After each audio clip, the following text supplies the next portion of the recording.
Salam kerahiman. Hari ini 18 Desember.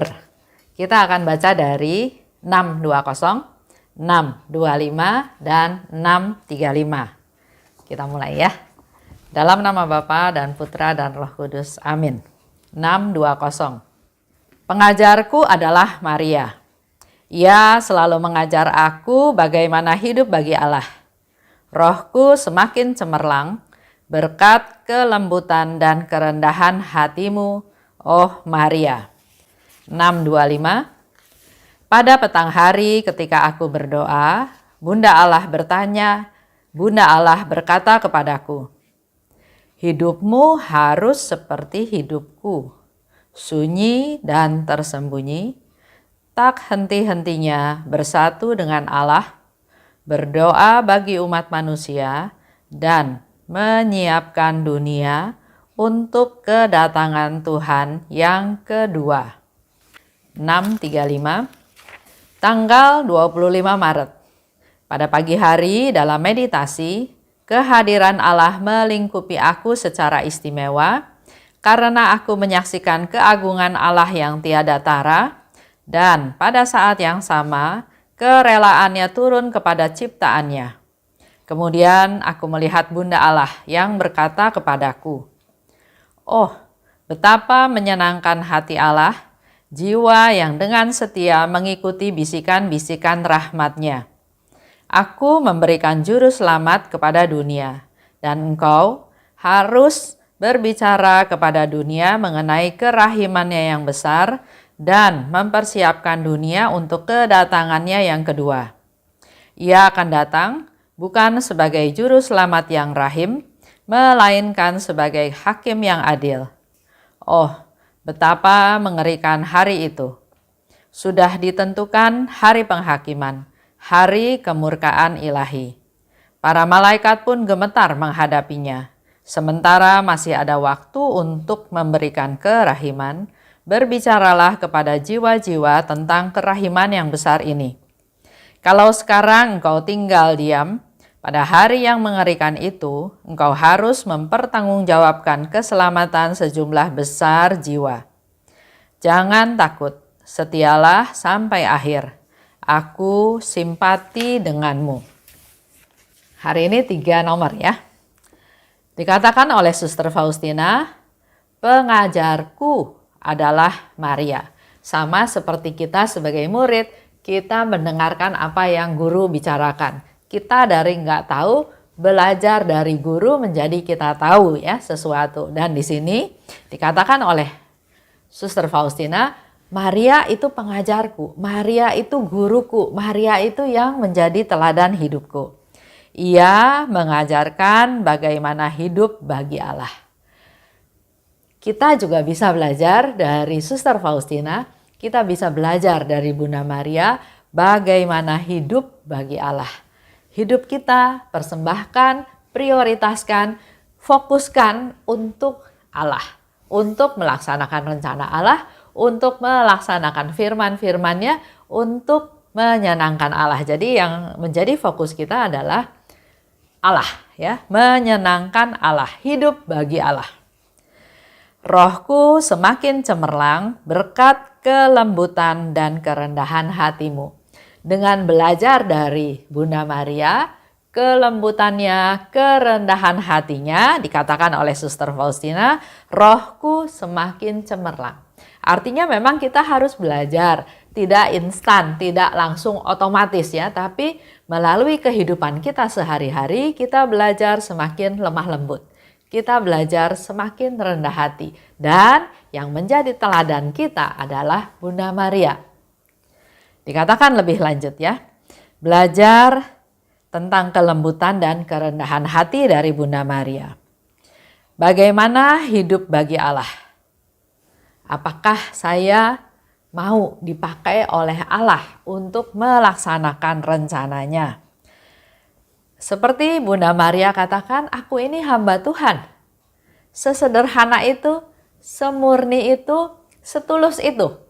Dia nggak ada komplain, nggak ada kendala. Padahal kalau kita tahu hidupnya Bunda Maria, pasti secara pikiran manusia banyak bergejolak, berbagai macam hal.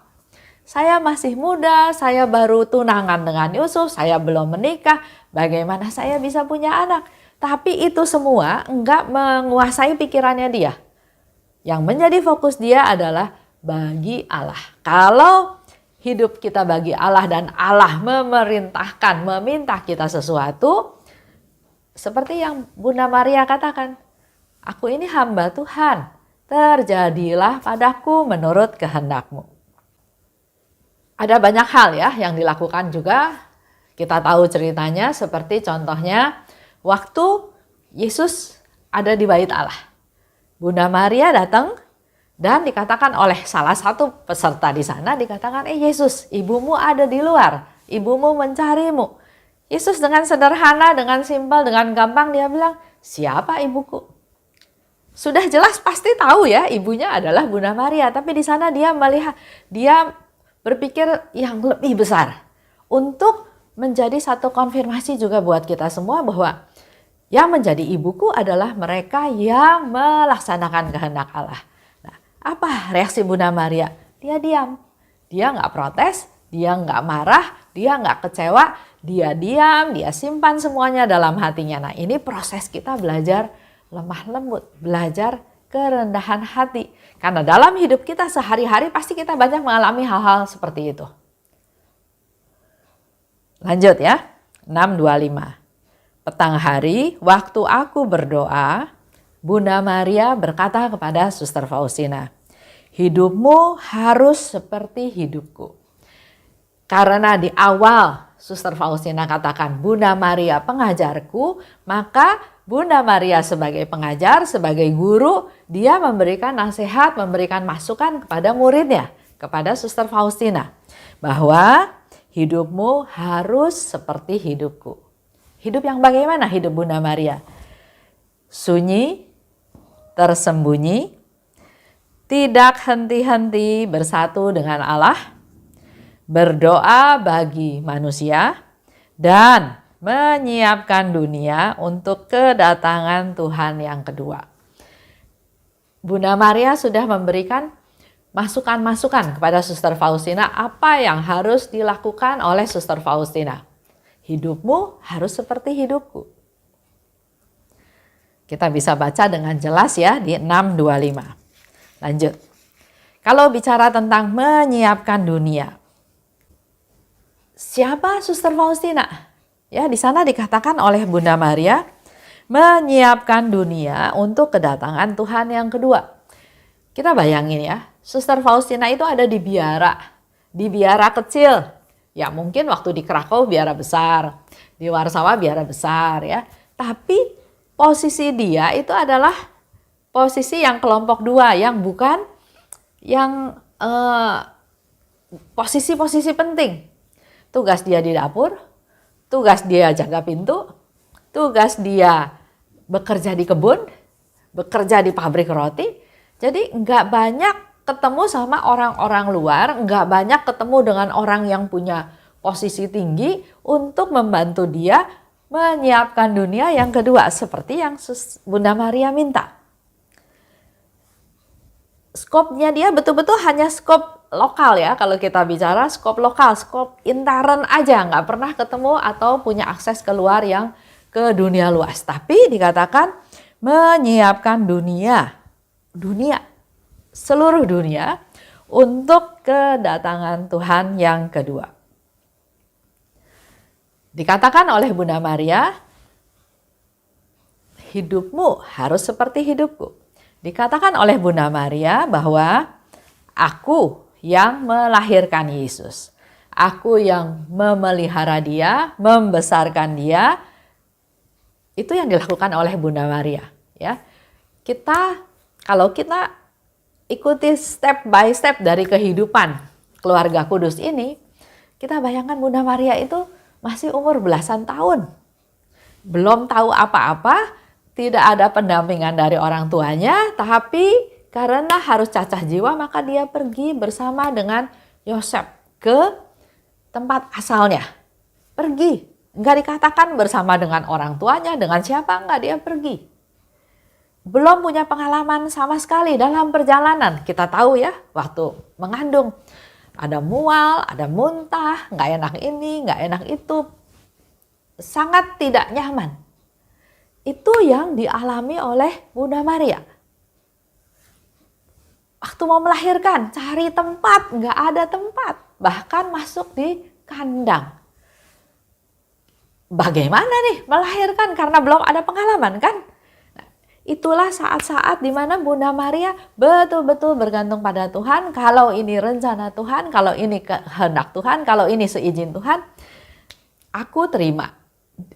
Bunda Maria mengandung Yesus, Bunda Maria melahirkan Yesus ke dunia, memberikan juru selamat, melahirkan juru selamat buat kita semua. Dan dengan melahirkan Yesus, Yesus tumbuh, berkembang, berkarya ya. Bahkan sebelum waktunya pun Bunda Maria bilang kepada Yesus, mereka kehabisan anggur. Yesus bilang, Ibu, ini belum waktunya. Tapi buat Bunda Maria yang membesarkan Yesus, yang tahu Yesus dan sangat mengandalkan Tuhan, dia yakin pasti Tuhan peduli kepada orang-orang yang membutuhkan bantuan. Sampai sekarang seluruh dunia tahu tentang Tuhan Yesus. Sekarang refleksi kepada kita semua, di mana kita para devosan kerahiman juga sebetulnya punya tugas yang sama dengan Suster Faustina. Menyiapkan dunia untuk kedatangan Yesus yang kedua. Mewartakan kerahimannya, mengalami kerahimannya, menceritakan biar orang lain pun merasakan kerahiman Tuhan. Kita melakukan sesuatu, maka ada efek dominonya, ada dampaknya. Contoh, kita bisa tahu tentang kerahiman ilahi karena tahu dari orang lain. Ada efek dominonya di mana orang tahu, memberitahu pada saya, dan saya memberitahu lagi kepada orang lain, sehingga sampai ke seluruh dunia. Nah, kita kembali kepada Suster Faustina yang dikatakan oleh Bunda Maria, engkau harus mempersiapkan dunia untuk kedatangan Yesus yang kedua. Kalau kita sebagai Suster Faustina mungkin bagaimana mungkin, saya kan cuma ada di dalam biara, saya nggak pernah ketemu sama siapa-siapa. Tapi Suster Faustina punya iman, karena dia menganggap Bunda Maria sebagai gurunya, maka oke, apa yang guru perintahkan, dia sebagai murid dia lakukan. Mempersiapkan dunia untuk kedatangan yang kedua. Di dalam aktivitasnya yang menjadi sarana, fasilitas atau jalan keluar dari masalah ini adalah Pastor Sopocko. Tuhan selalu kasih jalan.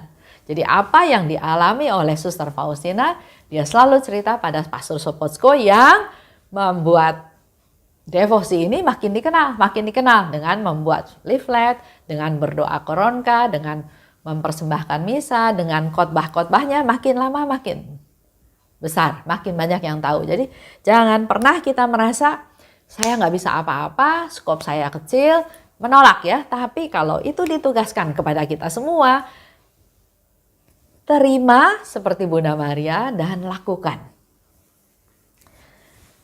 Di 635, itu 25 Maret, pagi hari dalam meditasi. Kehadiran Allah melingkupi aku. Kerelaannya turun pada ciptaannya. Itu yang Suster Faustina rasakan ya. Melihat Bunda Allah berbicara kepadaku. Betapa menyenangkan hati Allah, jiwa yang setia mengikuti bisikan rahmat-Nya.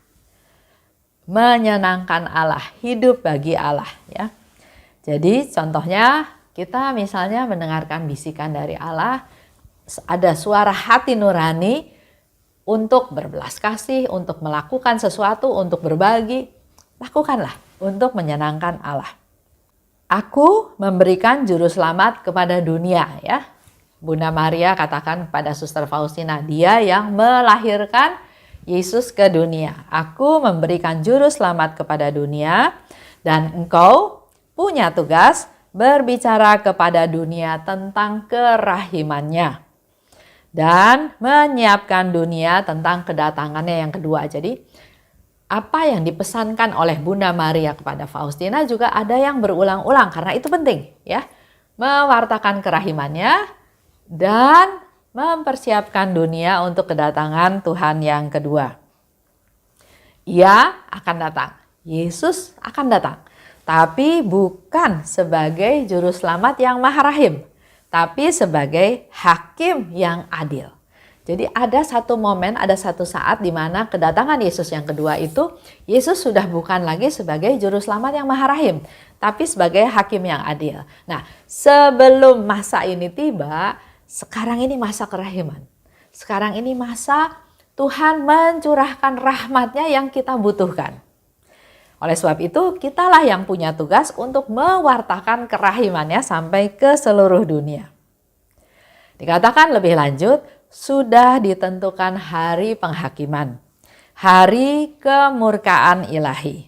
Bahkan para malaikat pun gemetar menghadapinya.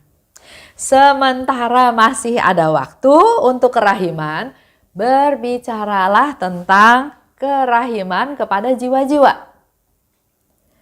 Kalau sekarang engkau tinggal diam, ini berlaku ya buat kita semua.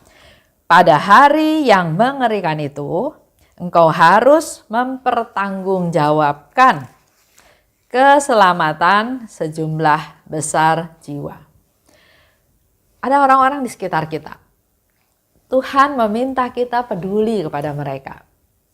Kalau ingat cerita di Injil, cerita orang kaya dan Lazarus, itu diceritakan dengan sedemikian detail bahwa pengemis itu, Lazarus itu ada di depan rumahnya si orang kaya ini.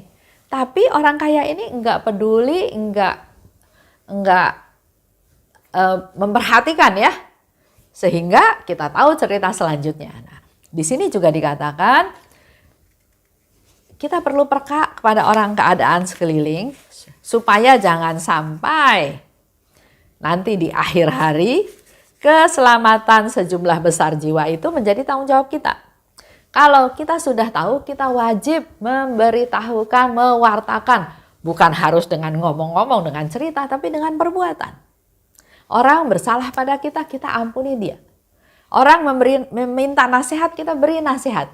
Ingat ya, ada 7 perbuatan berbelas kasih yang jasmani dan 7 perbuatan belas kasih rohani. Jadi kita semua bisa menjadi pewarta, tidak harus ngomong, tapi melalui sikap kita, tindakan kita, kata-kata kita setiap hari. Dikatakan, jangan takut. Setialah sampai akhir. Aku simpati kepadamu. Kata-kata ini dikatakan oleh Bunda Maria kepada Suster Faustina. Tapi kita juga percaya kata-kata Bunda Maria, ibu kita semua juga pasti berlaku untuk kita anak-anaknya. Bunda Maria katakan, jangan takut. Setialah sampai akhir, aku simpati padamu. Itu aja untuk hari ini. Kita tutup ya dengan doa. Dalam nama Bapa dan Putra dan Roh Kudus. Amin. Allah Bapa yang Maha Baik, terima kasih karena hari ini Engkau kembali mengingatkan kami bahwa kami punya guru yang luar biasa. Seperti Suster Faustina juga sudah mengangkat Bunda Maria sebagai pengajarnya. Kami juga mau banyak belajar selain dari Suster Faustina juga dari Bunda Maria. Dan pesan Bunda Maria pada kami semua untuk jangan takut. Bunda Maria peduli pada kami, tahu kesusahan kami, tahu kelemahan kami, tapi kami ingin untuk bisa hidup bagi Allah. Ingin hidup menyenangkan Allah. Doakan kami anak-anakmu ya Bunda Maria, agar kami mampu untuk melaksanakan dengan sebaik-baiknya untuk menyenangkan hati Allah dan untuk hidup bagi Allah. Terimalah salam kami ya Bunda. Salam Maria, penuh rahmat, Tuhan sertamu, terpujilah engkau di antara wanita dan terpujilah buah tubuhmu Yesus. Santa Maria, Bunda Allah, doakanlah kami yang berdosa ini, sekarang dan waktu kami mati. Amin. Dalam nama Bapa dan Putra dan Roh Kudus. Amin. Salam kerahiman.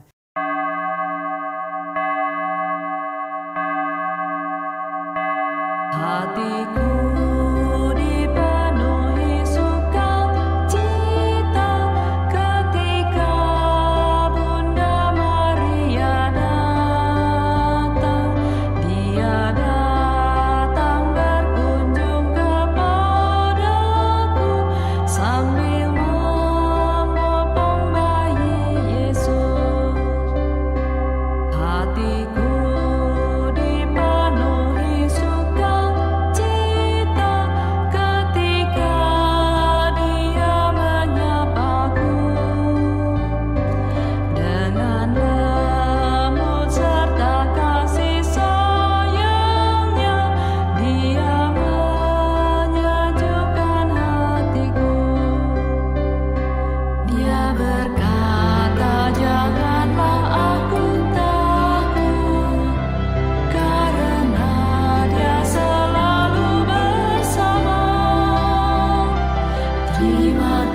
hatiku.